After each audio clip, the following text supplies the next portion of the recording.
Okay. Okay. Missing the actual. Hello. How do you pronounce your last name? Sorry.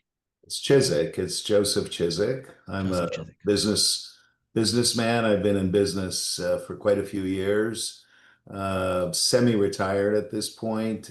80% retired, with the intention of fully retire. Well, maybe not fully retiring, but retiring probably once the heart doesn't beat anymore. That'll be when the full retirement comes. But I'm 78 and I'm still in pretty good shape, according to my doctors. And so I'll continue working at some pace. I've devoted, my history is quite simple. Started off as a simple guy. I'm an immigrant. I was born in Poland in 1947 after the Second World War. My parents were Holocaust survivors because they didn't hang around in Poland after the Nazis came in. My father, who was in his early 30s at the time, grabbed my mother, who was in her early 20s at the time, and they got married and they ran off into Russia, or what was then called the Soviet Union. Those were not days where there was much information about what was coming. Everything was prompted by fear and anxiety. And so they traveled from the eastern coast, Archangel or Arhangelsk, as it's known, all the way over to the Vladivostok Peninsula, which is the full breadth of the Russian bear, and running from the Nazis. Some of it may not have been that accurate, but they spent the war there. They came back to Poland in 1945, and nobody was there, meaning their families were gone. Um, I was born 2 years later in a town called Wałbrzych, which was previously in the area where Germany and Poland shared an area. Then it, kept going back and forth between the wars. Now Poland had it, otherwise known as Wallenberg. And my parents stayed there until it was time to leave, which is when the Russians imposed their will on the Polish government. And we actually moved to Israel. It was in 1940, 49 that we were in Israel. It was a difficult time. And they had relatives in the United States who sponsored them. In Canada, sorry, not in the United States, Canada. We moved to Canada. That was my first recollections. We arrived there around 1950. I don't know the dates at this time. And lived in Canada without going into too much detail of where. And we also lived in numerous places. My father was the epitome of the wandering Jew. He just couldn't find a place to stay. And so my father and mother, I grew up in Montreal and grew up in the Jewish community over there, which is kind of the way things were. It's an interesting letter that my father received while we were going to Canada from the uncle that sponsored him, uh, who happened to be a medical doctor. Explicitly in that letter, which I still keep archived here, that how much rampant anti-Semitism existed. I'm talking about 1949, 1950 in Canada. So, my theory about anti-Semitism is that it's always there. It's just emerges from time to time based on comfort and guilt and all kinds of other factors. And we're obviously seeing the reemergence of it today, as I hadn't seen it for most of my life. And Right. long story So short, a few years after that, we immigrated into the United States. I was 13 years old at the time, just after my bar mitzvah. And we settled here in the United States. We didn't run across the border illegally. We filed papers. We came across the border between Windsor, Ontario, and Detroit, Michigan. Became a green card holder at the time.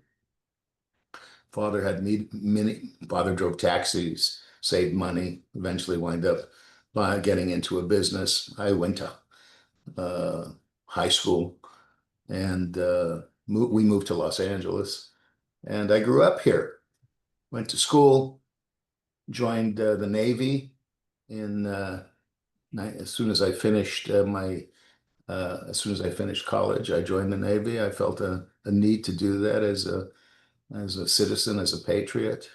My father was a very patriotic person and loved America, loved being here, thought it was the greatest country in the world. I do too, despite its issues. All countries have their issues, but always had one foot in Israel in terms of, it was more religiously oriented. B'Shana Haba B'Yerushalayim, that was something that he always used to say. Didn't wait for Passover to say it. He said it almost daily. And then I grew that, and then that was the rest of my history is very simple. After I came back from the Navy, I went back to school, got some further education, joined a bank. After the bank, I joined for a period of time. I also worked for El Al Israel Airlines in New York, and then I left them, or they left me. I'm not sure which one it was. Not the best run airline on the planet, at least in my day. And then I continued in my business life and succeeded taking a company public and grew the company. Worked there for more than just about 40 years. And last in 2021, sold the company to a private equity firm. And as I said earlier, semi-retired. I am semi-retired, although I still have some business, still have some people working for us. At one point, we had about 6,000 people working in our companies, different businesses. I had an operation in Israel. It was always a goal to do something in Israel rather than consistently contribute to charities where I never knew where the funds were going. I decided that it was more important to employ people. And we created a company, you may know it. It was called Mercury Israel. It provides fueling pretty much all the HP. fueling in Ben Gurion Airport and the other airport, the one that they just built adjacent to Eilat, the new airport. I sold that business to I sold that business to a partner that I had over there, but it was good. We employed a couple hundred people. I used to go there from time to time. I enjoyed talking to them. I'm a business oriented guy. I do believe that business solves most issues. Um, I'm not a leftist, obviously. I'm a very strong believer in creating value for people, creating jobs, treating people fairly, and so on. You know, and and after retirement, and all during, also, I've been a small philanthropist, not a big one, but I've helped organizations that have helped me.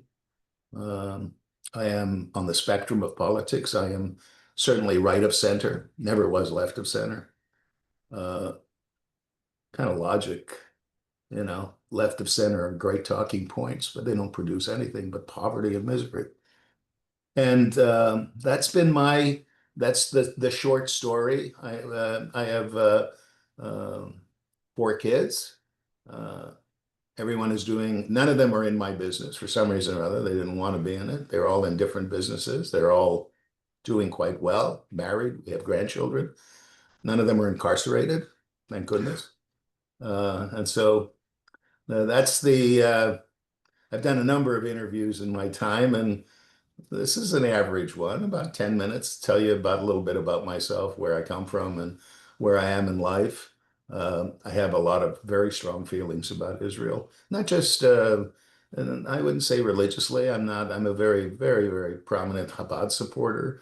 I spent most of my life in conservative Judaism, and in the last 10 years, I've gone back to where grew up with, which was Orthodox Judaism.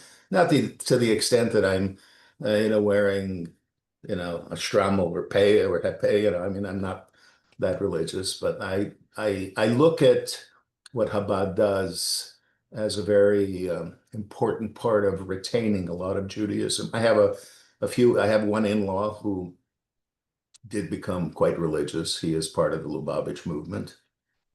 And uh, uh, so that is to the extent of my religiousness. But my strongest feelings have to do for the state of Israel. I have a lot of very strong beliefs as to the anti-Semitism on the planet. and that Israel is the only antidote to anti-Semitism, and it could have been prior to 1948, but it's here now. It will receive my entire support. Uh, Israel has its problems. Well, so do most other country, and certainly, I don't live in a looking glass apartment here. America has a lot of problems on its own as well. And so I believe very strongly in democratic nations, the capitalist processes and how that works. And I am a very strong negotiator too. I've never really been a very much part of the quote unquote Jewish community. It's just my belief. Because through business, I've been in the aviation world, very non-Jewish business for all my life, actually, since I personally learned how to fly. Um, and in that particular world, most CEOs of companies, large corporations, and so on, are non-Jews. And that's been kind of my relationship over the last, 40 years. And so I go out of my way to talk to them about Israel. Most of it is ignorance. They just don't know. The CEO usually has a lot of other things on his mind, especially if it's a large business. They do have some education, which was mostly on the primary side, not in the secondary, meaning college education. They understand the issues in Israel, but they do understand one thing, and that is that it is not a nation of wild animals. It's a nation of democratic values, business operations, and so on. And so, from that perspective, that's already an important part of talking to people that are not Jewish, explaining to them the issues that go on in Israel the cousins that live around them. Um, and so I've done that on my own for quite a while. I appreciate, and if I had a single area that I could snap my fingers and change the world with, it would be through young people. I go out of my way to talk to young people. My kids are all on board. They understand. They talk to their colleagues and friends who are either non-Jewish or are Jewish, but grew up in a leftist philosophy home where their values don't have anything to do with the preservation of a people, of their people. And so I spend quite a bit of my efforts uh, talking in that area. I support a couple of organizations here in the US that do focus um, on young people and having them understand what Israel is all about, not falling into the narrative that they hear around school or among their affected friends that are affected by social media and so on about the plight of the poor Palestinians and so on. That's one of the reasons why I support Hasbara, which is I think the kind of the association that brought me to this meeting with you, Hillel. And so that's me kind of in a nutshell. I went over I just have 10 one question minutes. for you, if I may. One question. Sure. When are you writing your book? I'm sorry. When are you writing your book? I had this uh, little box that I used to throw vignettes of my lifetime into it, and I said one day I'm going to write a book. But I also wanted to be a watchmaker too, and bought all the equipment to be a watchmaker as I'm aging and so on. And so I have a lot of interests. I subscribe to this website that helps you write a book. They send you challenges and questions every week when about writing a book and so on. I must confess that I was very negligent in responding and writing. I wrote some chapters in the early. I don't know if I'll ever write a book. I would like to write a book for my I kids. implore you to write a book. I will be the first person to buy it because what a life story you have. Unbelievable story. Yeah, you've only heard a very small part of it. Wow. I So have let lots me of. let me just let me take a quick sharp turn here because you know you mentioned it a few times But I want to hear your thoughts on philosophically, why does the world hate the Jews? Like the Jews have been nothing but good in the world. We've brought nothing but light. What is the actual fundamental cause of anti-Semitism that transcends generations? That's a very good question. I've had long discussions about that with different theorists on mostly in the Chabad movement on that. I think a lot of it has to do with obviously miseducation. I don't mean to, some of it has to do with Jews having somewhat success. It goes back to the anti-Semitism that existed during Elizabeth I in England in the 15th century, and Shakespeare writing his book about the Merchant of Venice. I mean, it goes back to those days where the Shylock, of course, was a Jew, and he was the villain. It goes back to when I meet young people here from that came from Mexico or Guatemala or mostly Central America and some South America and some in Mexico, and they come up here mostly from the non, not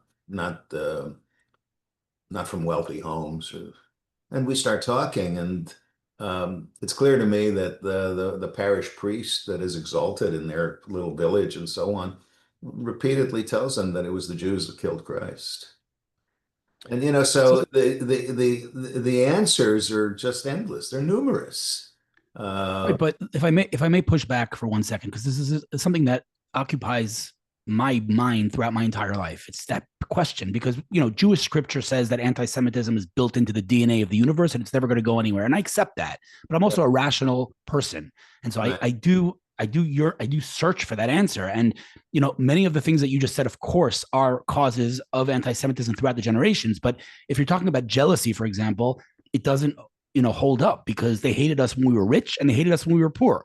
They Yeah. hated us when we weren't white enough in Germany, and they hate us because we're too white. And so there's something underlying that's more fundamental than all of those things that you mentioned, all of which are true. But more fundamentally, I feel like there's something, I don't know what it is, and I'm curious to hear your thoughts on that.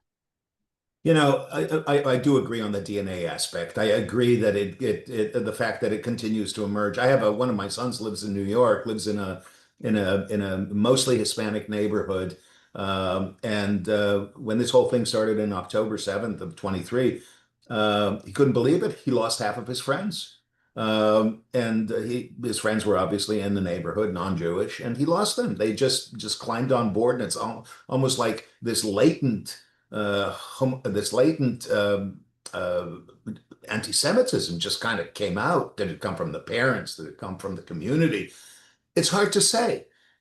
And I think if you check the box, you check all of them. I think it is something, it's pushed, and you're right. It doesn't have to do with whether they're rich or they're poor. It's just something that's in there.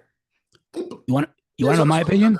I have another theory, which was probably not very popular, and that is that we as Jews have a bit to blame about it. We haven't really spent that much time making sure that kids were educated. Look, I have grandsons. They go to school. You know what? You know how long the Holocaust is in their curriculum? It's one day. One day. That's all they learn about. They spend most of Wow. their time learning in public education, learning about how terrible white people have been, or the conquered, or the people that came here and became the colonists and so on. That they spend an entire semester on. They spend one day talking about the Holocaust. So whether the kids, whether they're Jewish or they're not Jewish, I don't know how much time the parents spend explaining it. I've spent an exceptional amount of time telling my kids about what my parents went through and the fact that they don't have any relatives to their, and I'm an only child too. So there's no, they have no uncles, they have no great grandparents or grandparents or relatives to grandparents. They're gone. And I've spent the time. I wonder how many other Jewish families do that, whether they did go through the Holocaust, or their families went through the Holocaust or not. I also blame Israel too for having this population that they're controlling in the West Bank and allowing them to teach anti-Semitism in their schools.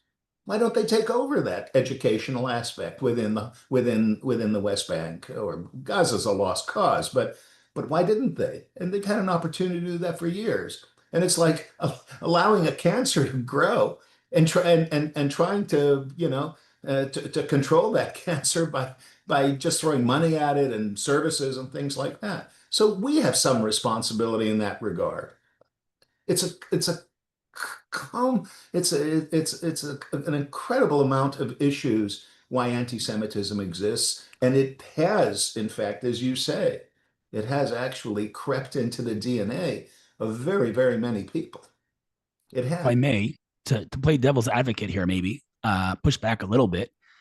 Of course, I agree with many of the things you said, but those are symptoms. Those are, in other words, the fact that we don't teach the Holocaust isn't the reason the Holocaust happened, right? The cause of anti-Semitism, I think, is much deeper. And I'll tell you my theory.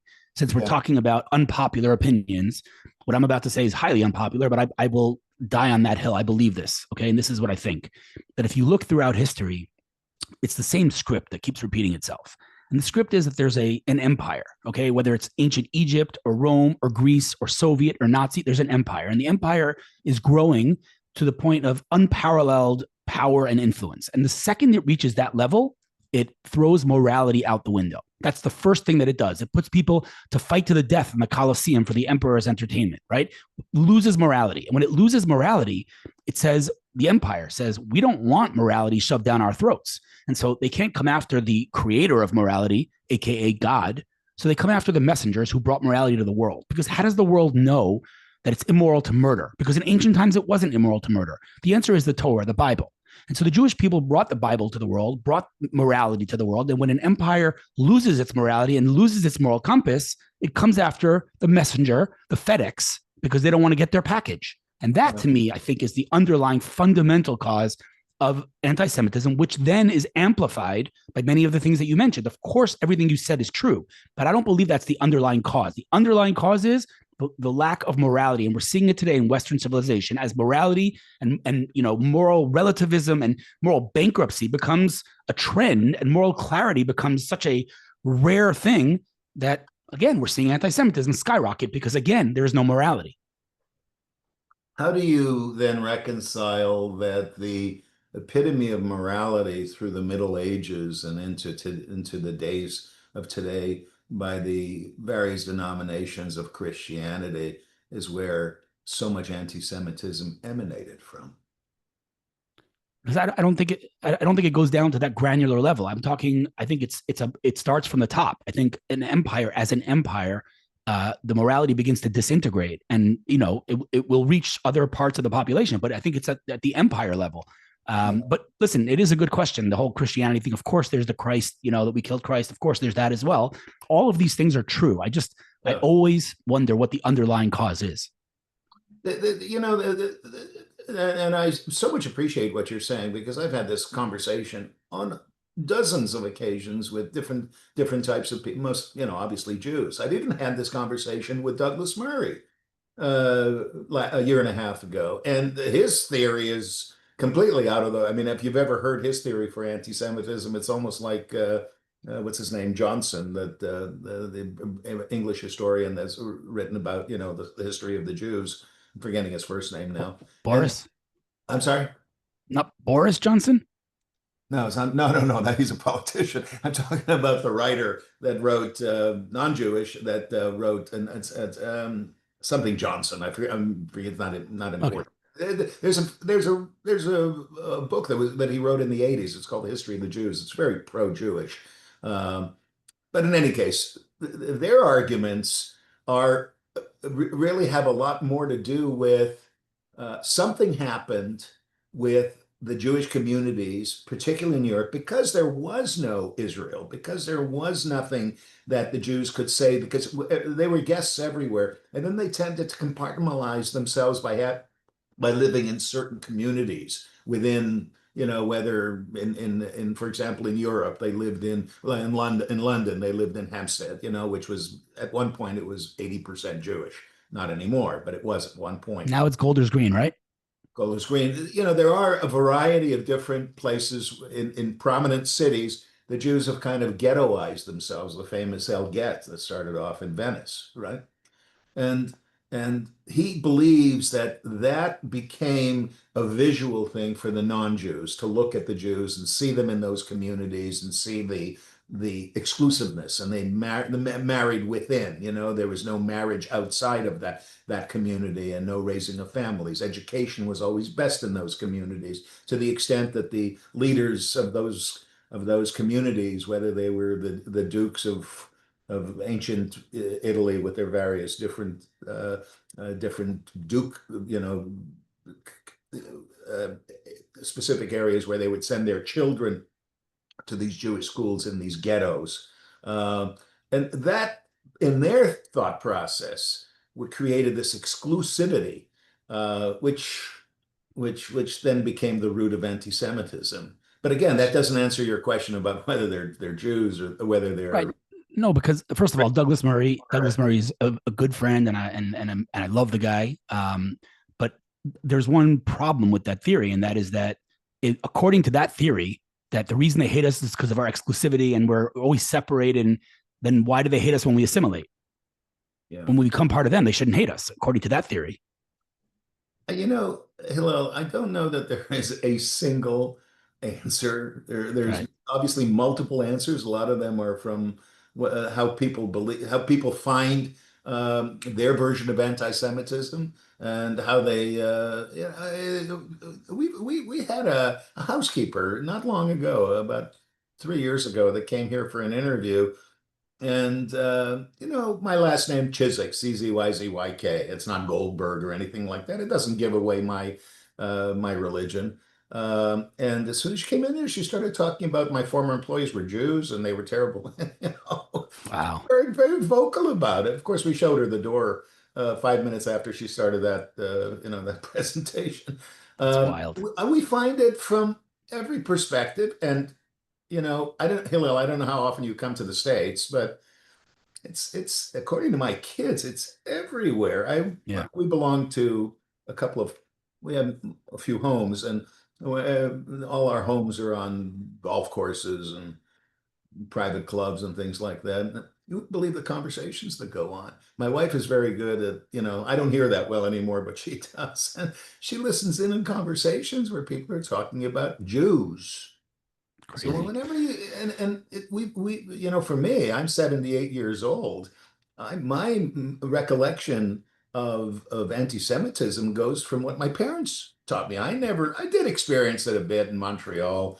When I walked by a Catholic school, I was going in the evenings. My father was sending me to an after school, like a Hader after school, and on Sundays. And I would pass this Catholic school. And one time a kid came over and punched me in the nose. I think I was about, I don't know, 8 or 9 years old, 10 years old. In those days, I used to walk, in those days, in the 1950s, you could actually walk back and forth to school without being, well, here in the States, without being in fear of being, abducted by some sexual pervert or something like that. So we walked everywhere.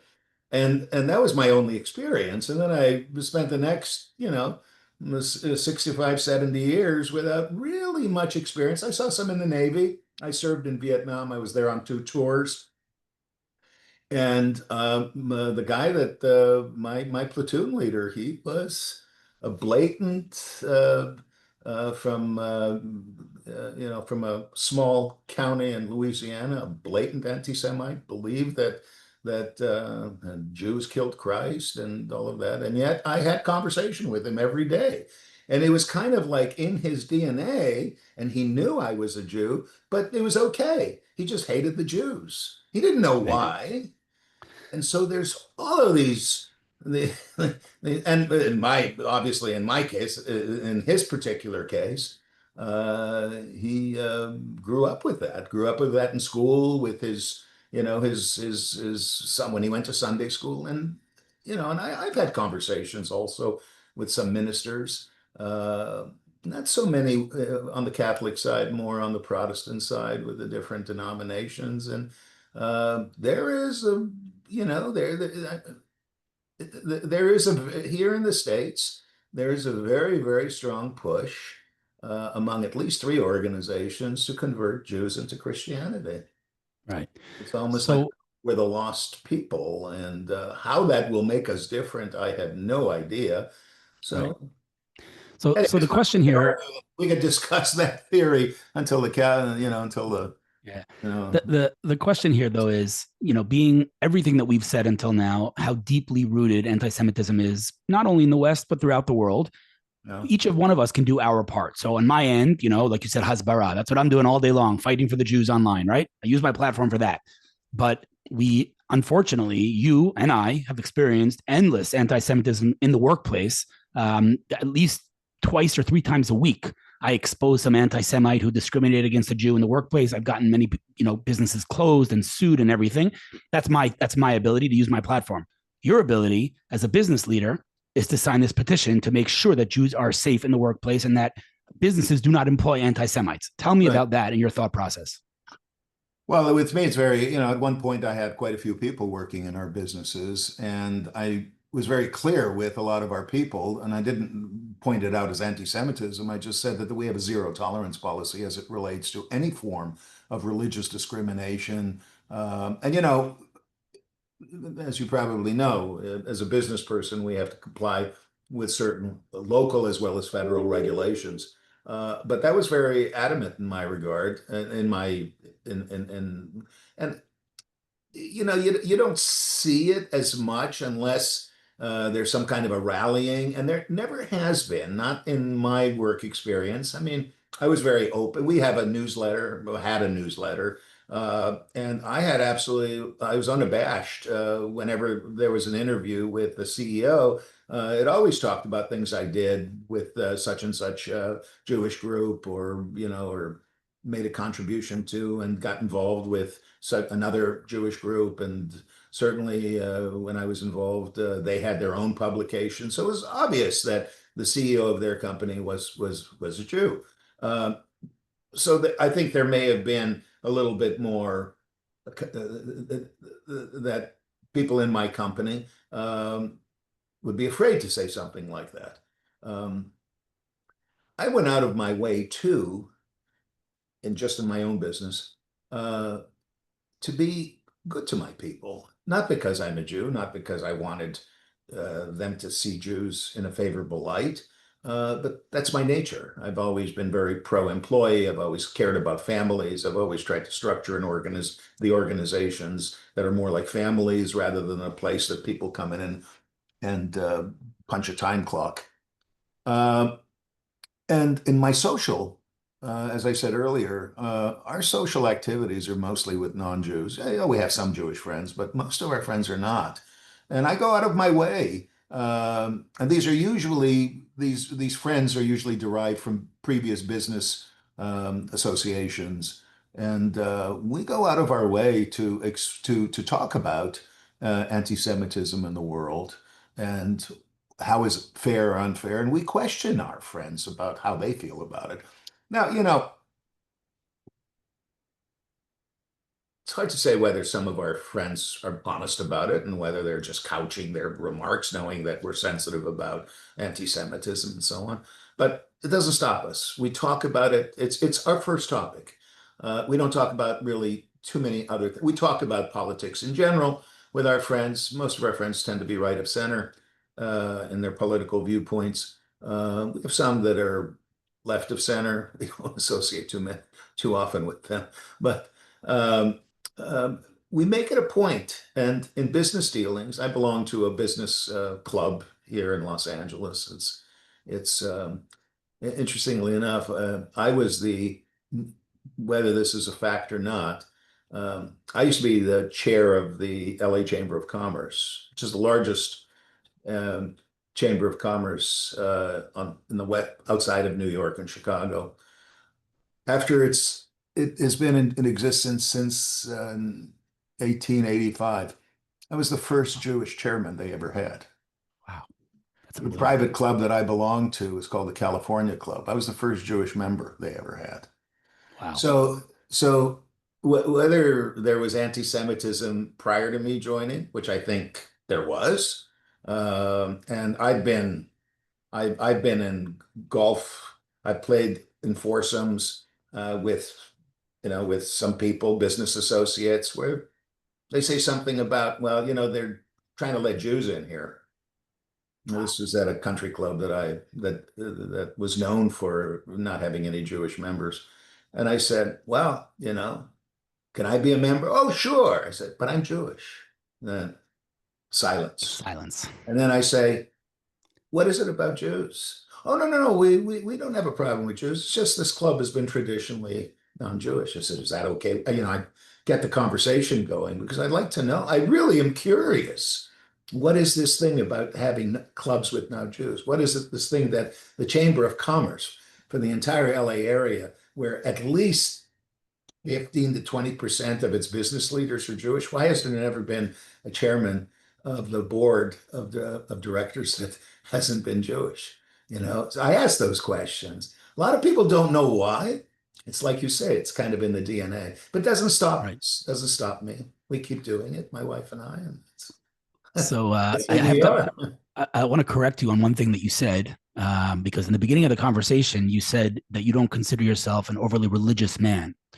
But I can tell you, as an observant Jew, based on the value system that you painted throughout this conversation and your values and your morals and your ethics and your moral clarity, you are more religious than most religious men. So I do not believe that you are not a religious Jew. I think you are a very holy, sacred, and absolute religious Jew. Just wanted to point that out.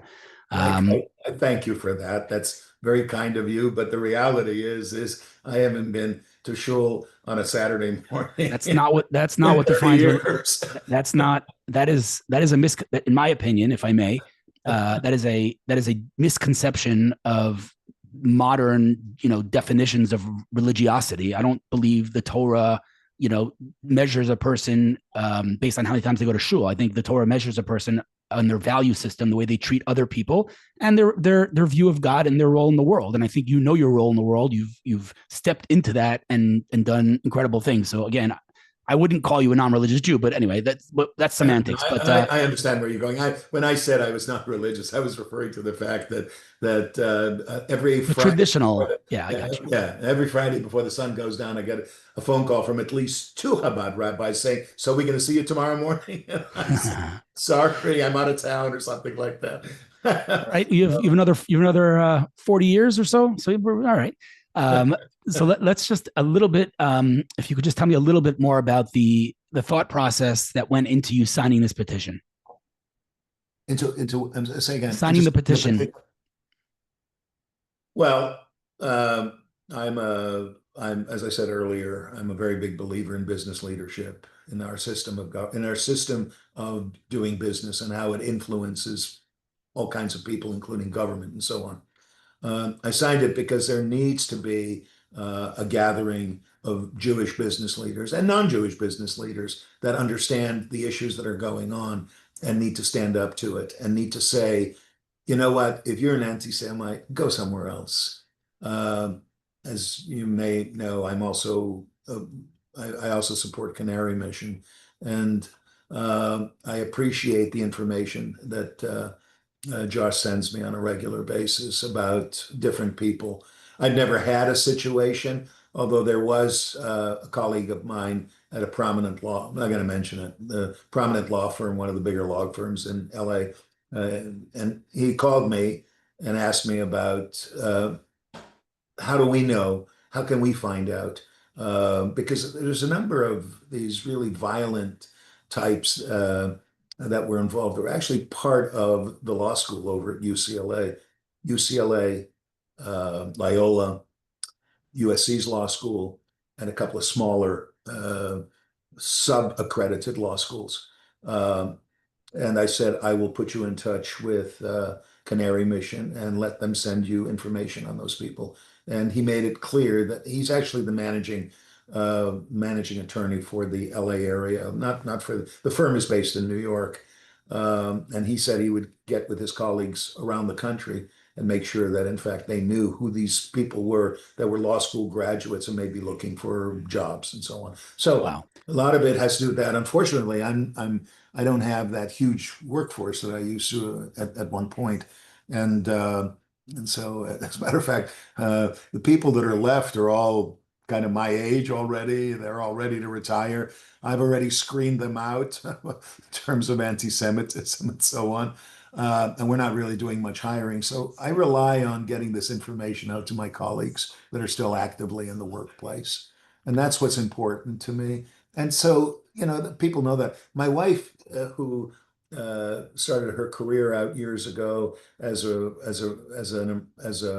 registered nurse, and she used to tell me stories about how they had in a particular hospital that she worked in. There were doctors in a group, and obviously there'd be the Jewish doctors, and there was a group of doctors that were from Pakistan, and everything was just fine. And they didn't know about her religion. And then when the doctors turned their backs and walked away out of a meeting, they'd do nothing but talk about uh, what a miserable group of Jews these are, and they curse them and so on.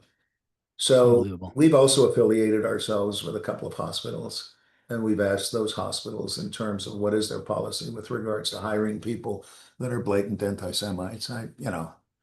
Hospitals tend to be much more sensitive to the to hiring practices. I think business people tend to be a little bit more. I mean, you Lenient. can interview somebody like that and just say, "Yeah, sorry, you don't qualify." Uh, the legal system over here. CARE is always ready to spend money on protecting, on creating a plaintiff situation where quote unquote discrimination occurs. And so the way you deal with some of these people that have been involved in rioting or are very vocal anti-Semites has to be done in a careful way, or a lawsuit will Right. will come out, and of course the media will jump on it and Right. so on. So, You any Israel plans? I'm sorry, Any Israel plans? not this year, next year. I was in Israel last year. My cousins, my interesting situation. One of my cousins, through not even a first cousin because I have none. It's twice, three times removed, and we've become very close because he doesn't have anybody, we don't have anybody. He's younger than I am, but does have a son who actually went to Israel in July of 23 for the purposes of being observing in the army. There's a program for young people serving in the army that are not Israeli citizens. He went to it, and then of course October 7th came, and he was recruited, and he stayed. They kept him, I think, because he was non-Israeli. I think they kept him in safer positions, more in the West Bank rather than pushing him into Gaza or up near the northern border. Well, So I let was me. I went to Israel to visit him a year ago, so a year and a half ago. Well, when you do plan your next trip, please be in touch. I'd love to buy you a falafel. Okay, I haven't had a good falafel in a long time. I'll take care of that. Well, I appreciate your insights. More importantly, I appreciate what you're doing quietly without making too much noise, but in an effective way. And you're affecting change, and that's incredible. And so I would say, if I maybe, so I don't know what the word is, to thank you on behalf of the Jewish people, because it's important that business leaders like yourself at the level that you're at, don't abandon your people and stand up for it, even when it's not popular. And unfortunately, we don't have enough people like you, but people like you are a real source of light. We'll, So we'll thank you for have that. more. We'll have more. Thank you. Thank you for saying that, and I appreciate that. This is really a passion of mine.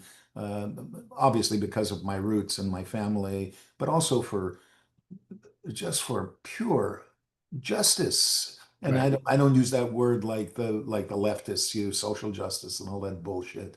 I talk about it in terms of why. Morality. And so anyway, so I appreciate that, and I continue with my mission to help in that arena for my people and for humanity. So It is deeply appreciated. And if I could ever be of any help to you to amplify a message on social media, please by all means be in touch. And I am looking forward to buying you that falafel. So thank you so much. thanks, Hillel. Good to meet you. You take You care. too.